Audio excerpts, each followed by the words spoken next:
Harka fuune daawwattootaa fi hordoftoota maatii Ree Miidiyaa kam jirtan nageenyi kenna bakkuma jirtanitti sin haa ga'u jecha daawwattootaa fi hordoftoota maatii Ree Miidiyaa odeeffannoo kenna har'aaf qabannee dhiyaanne kan isin biraan gahu ana Ree Sabaati gaduma sagantaa kennatti nu wajjin turan affeerraa kenna jaalatamtootaa fi kabajamtoota hordoftoota maatii Ree Miidiyaa odeeffannoo kenna argachuuf channel YouTube kennam Ree Miidiyaa subscribe like fi share gochuun akkasumas page Facebook kennam Ree Miidiyaa follow gochuun nu jajjabeessaa isiniin jennam jaalatamtootaa fi kabajamtoota hordoftoota maatii Ree Miidiyaa sagantaa kenna torbaanitti guyyaa 3 roobii jimaataa fi dilbata qabannee isiniif dhiyaannu toora YouTube fi page Facebook Ree Miidiyaa irratti hordofan dhaamsa kennam.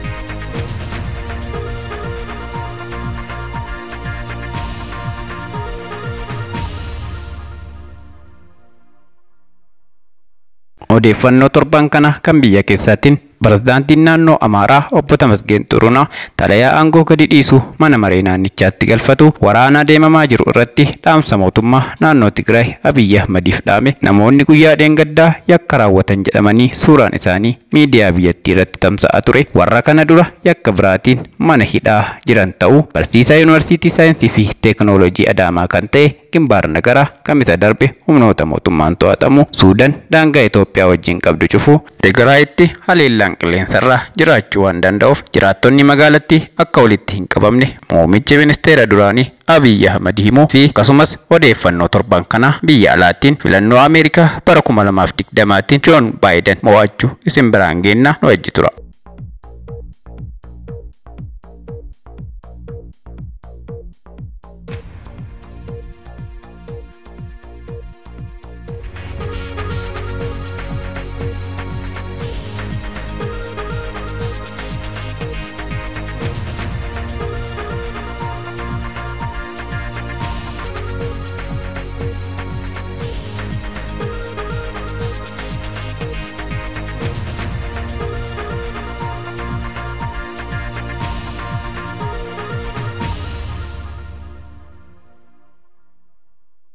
Tigraayitti haleellaan qilleensarraa jiraachuu waan danda'uuf jiraattonni magaalattii akka walitti hin qabamne muummichi ministeera duraanii Abiy Ahmed dubbataniiru. Muummichi ministeera Abiy Ahmed mootummaan federaalaa naannoo Tigraay keessatti tarkaanfii fudhataa jiraachuun haleellaan qilleensarraa jiraachuu akka danda'u himaniiru. Abiy Ahmed ibsa televezyiinii biyyoolessaa irratti afaan Tigriffaan dubbataniin haleellaan qilleensarraa gaggeeffamu namoota nagaa irratti kan xiyyeeffate akka hin taane himaniiru.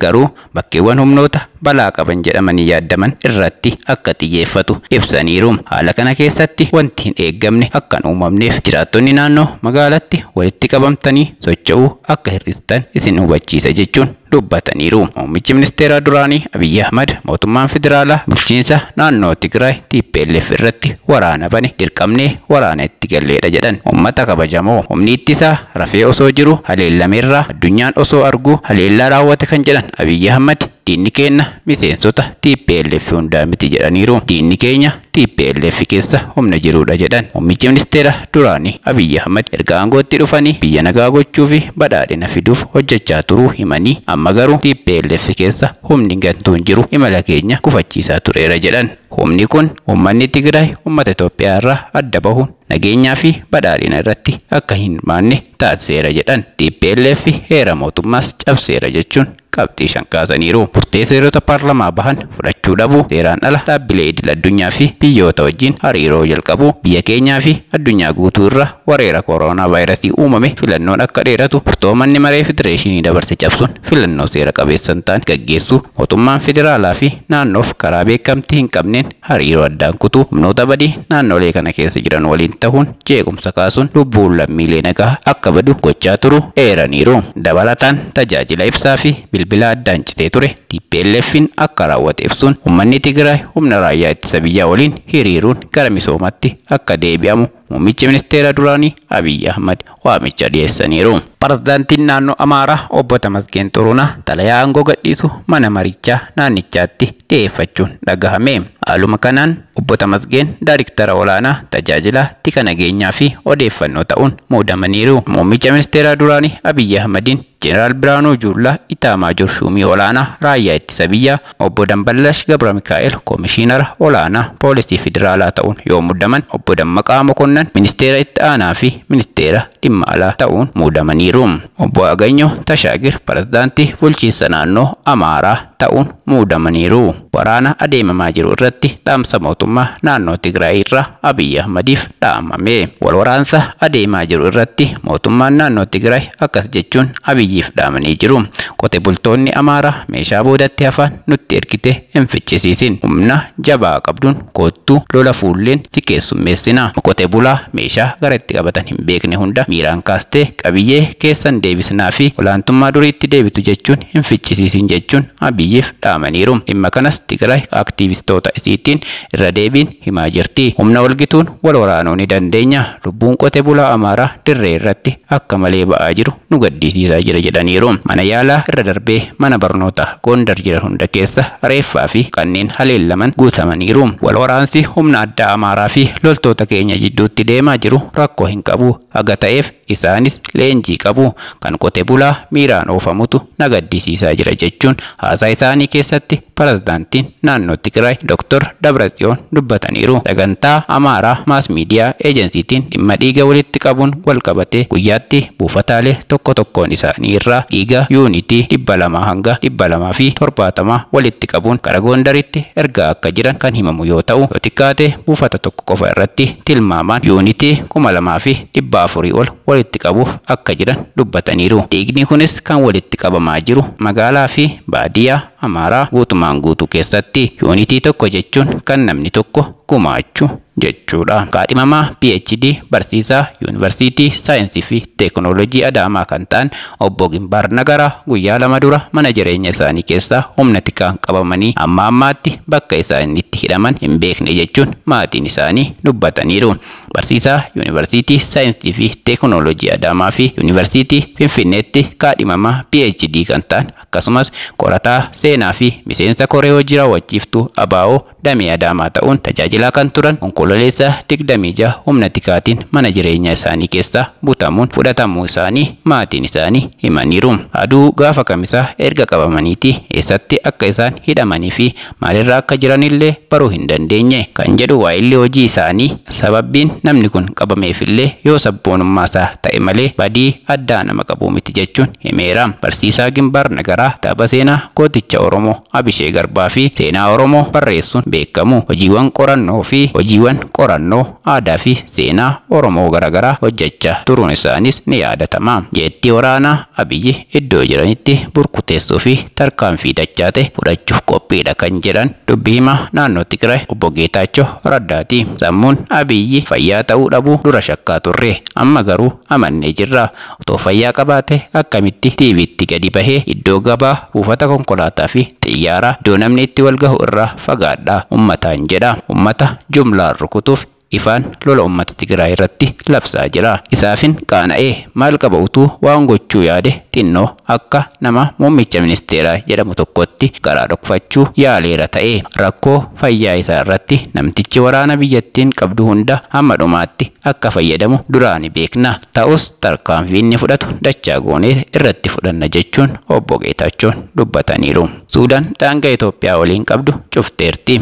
Suudaan daangaa Itoophiyaa wajjin qabdu cufuunis dhagahame. Suudaan daangaa Itoophiyaa wajjin qabdu cufteerti. Kunis akka bilisiginnaan himutti garee aangorra jiru deeggaruu fi kan biraa mormuuf miti. Lolli kun hamaa akka ta'uu maluu fi sababa lola kanaan buqqa'ee Suudaanitti baqatu hedduu akka ta'uu malu waan dursitee tilmaamtee fi Suudaan humni diinagdeetii dadhabaa waan ta'eef baqattoota miiliyoonotaan gara biyya isiitti baqachuuf malu keessummeessuu waan hin dandeenyeef dursitee tarkaanfii kana fudhatteerti. Ministeerri muummicha duraanii Abiy Ahmad lola dhuma hin qabne qabsiisee biyyattii daaraa godhee ka'insa miiliyoonotaaf akka sababa ta'uuf deemu mootummaan Suudaan hubatee tarkaanfii of baraarrii dafee fudhatee jira. Namoonni guyyaa dheengaddaa yakka raawwatan jedhamanii suuraan isaanii miidiyaa biyyattiin tamsa'aa ture kana dura yakka biraan warra mana hidhaa turan ta'uu dhagahameera. Mootummaan gabroonfataan Abiyyi Ahmad kun yeroo garagaraatti namoota garagaraaf maqaa hin taane kennaa maqaa balleessaa turuun isaa ni yaadatama. Guyyaa dheengaddaa namoota yakka magaalaa Finfinneetti osoo raawwatuuf yaalan seera jala oolchine jechuun TV biyyatti suuraan isaanii tamsa'aa ture keessaa Nugusuu Asaffaa onkololeessa 27 bara 2020 magaalaa Hoolataarraa qabamee hidhamee hanga ammaa mana hidhaa kan ture yoo ta'u, Falmataa Taakkalaa immoo fulbaana keessa qabamee kan ture onkololeessa 28 bara 2020 bakka duraan itti hidhamee fuudhamee eessa akka geeffame hin beekamne ture. Namoota ji'a tokko oliif mana hidhaa keessa turan kanneen guyyaa dheengaddaa osoo isaan magaalaa Finfinneetti yakka geessisuuf deeman akka to'atamanitti TV biyyattiitiin suuraan isaanii tamsa'aa turuun ni yaadatama. Weellisaa Jaafar Yuusuf mana hidhaatti reebicha irra gaheen rakkoo hamaarra jiraachuu dhagahame. Weellisaa Jaafar Yuusuf waajjira poolisii bulchiinsa magaalaa Burraayyuutti kan hidhamee jiru yoo ta'u, reebichi isarratti raawwatame ol jedhee dhaabbachuullee hin danda'u jechuun hiriyyaan isaa OMN itti himeera. Weellisaa Jaafar Yuusuf walleewwan warraaqsa Oromoo adda addaa hojjechuun kan beekamu yoo ta'u, jijjiirama bara 2018 booda qabsaa'ota gara Oromiyaatti deebi'an keessatti argama. Weellisaan kun erga gara biyyaatti deebi'ee marsaa 5 oliif kan hidhame yoo ta'u, jecha artistii Haacaaluu Hundeessaa booda marsaa lammaffaaf hidhamuusaa hiriyyaan kun OMN itti himeera. Akka hiriyyaan isaa kun jedhutti Jaafar Yuusuf yeroo ammaa kana reebicha poolisii humna addaa Oromiyaatiin isarratti raawwatameen miidhaa hedduuf saaxilamee jira. Miilli isaa cabuudhaan ol jedhee dhaabbachuu kan hin dandeenye yoo ta'u, wal'aansa argachuuf illee hayyama dhabee jira. Namoonni Jaafar dubbisuuf dhaqan keessaa namoonni 7 ol Burraayyuutti hidhamanii jiru kan jedhu hiriyyaan isaa kun Jaafar Yuusuf yeroo ammaa kana haala yaaddessaa keessa jiraachuu fi mana murtiitti illee osoo hin dhiyaatin jiraachuusaa hiriyyaan kun OMN itti himeera.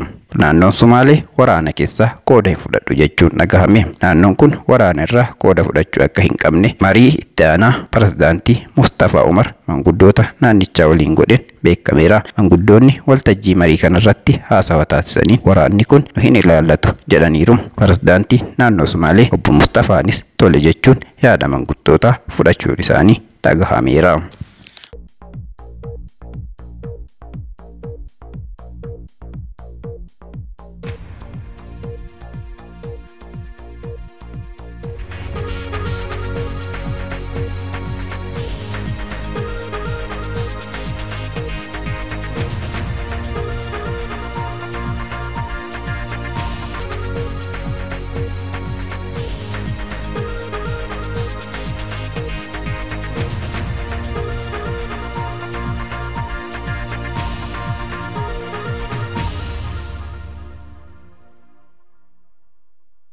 Odeeffannoo torban kana biyya alaatiin immoo filannoo Ameerikaa bara 2020 Joe Biden injifachuun dhagahameera. Joe Biden filannoo guyyaa wiixataa gaggeeffame adeemsi lakkoofsa sagalee hanga har'aatti taasifamee tureen Doonaald Tiraampiin mo'achuun dhagahame. Akka BBC'n gabaasetti Biden isteetiiwwan dorgommichi ciminaan keessatti adeemfamaa ture keessaa Peensilvaaniyaatti mo'achuun sagalee mo'ichaaf isa barbaachisu 270 ol darbuun White House galuuf mo'achuusaa mirkanaa'eera. Duula geggeessan Tiraamp kaadhimamaan isaanii bu'aa filannichaa fudhachuuf karoora hin qabu jedhan. Bu'aan filannoo kun bara 1990mootaan as Tiraamp pirezidaantii Ameerikaa bara filannoo tokkicha qofa biyya hooggane taasiseera. Joe Biden battala injifachuun isaanii ibsametti yaada Tiwiitarii isaanitti barreessaniin kabajatu natti dhagama jedhaniiru.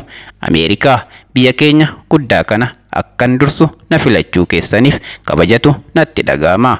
Hojiin nu eeggatu jabaa ta'us pirezidaantii Ameerikaanota hundaa ta'uuf waadaan isiniif gala. Yoo na filattanis yoo na filachuu baattanis amantaa narra kaa'uu keessaniif galatoomaa jedheera. Pirezidaantii itti aantuu ta'anii filamuun dubartii jalqabaa kan ta'an Kamala Harris filannichi waa'ee Ameerikaatti jedhaniiru. Filannoon kun dhimma koo yookaan dhimma Joe Biden irraa hedduu darba jedhaniiru. Kuni waa'ee lubbuu Ameerikaa fi sanaaf loluuf hayyama qabnu agarsiisa. Hojii guddaatu nu eeggata. Amma haa eegallus jedhaniiru. Baayiden filannicha mo'achuu isaanii BBC'n kan mirkaneeffate isteetiiwwan sagalee lakkaa'u tumaranii fi bu'aa isteetiiwwan akka Wisconsin fa'aa eegamu irratti hundaa'uun filannoon ammaa kun erga bara 1900 as kan filattoonni baay'een irratti hirmaatan jedhameera. Baayiden hanga ammaatti sagalee miliyoona 73 kan argate yoo ta'u kuni pirezidaantii Ameerikaa sagalee olaanaa argate taasiseera. Pirezidaantii Trump osoo lakkoofsi sagalee hin xumuraminiin dura akka waan injifataniitti ibsaa turaniiru. Pirezidaantii Trump bu'aa filannichaa fudhachuuf karoora hin qaban jechuun waayiloonni isaanii dubbataniiru.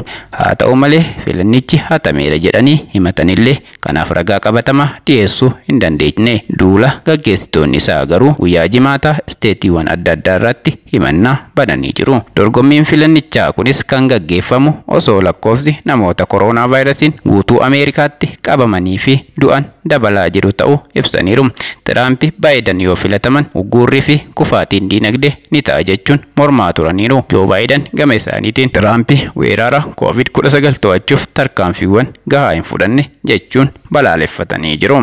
Amma Joo Baayiden White House bakka bara Barack Obama itti aanaa pirezidaantii ta'uun waggoota 8 itti tajaajilanitti deebi'uu fi Baayiden umrii waggaa 78 seenaa Ameerikaa keessatti pirezidaantii dulloomaa ta'aniiru. Kanaanis nama dura rikoordii qabate Trump kan waggaa 74 injifachuudhaani. Kabajamtoota daawwattootaa fi hordoftoota maatii Irree Miidiyaa oduun har'aaf qabannee dhiyaanne kana fakkaata. Oduu torbaanitiin hanga walitti deebinutti nagaan nuuf tura.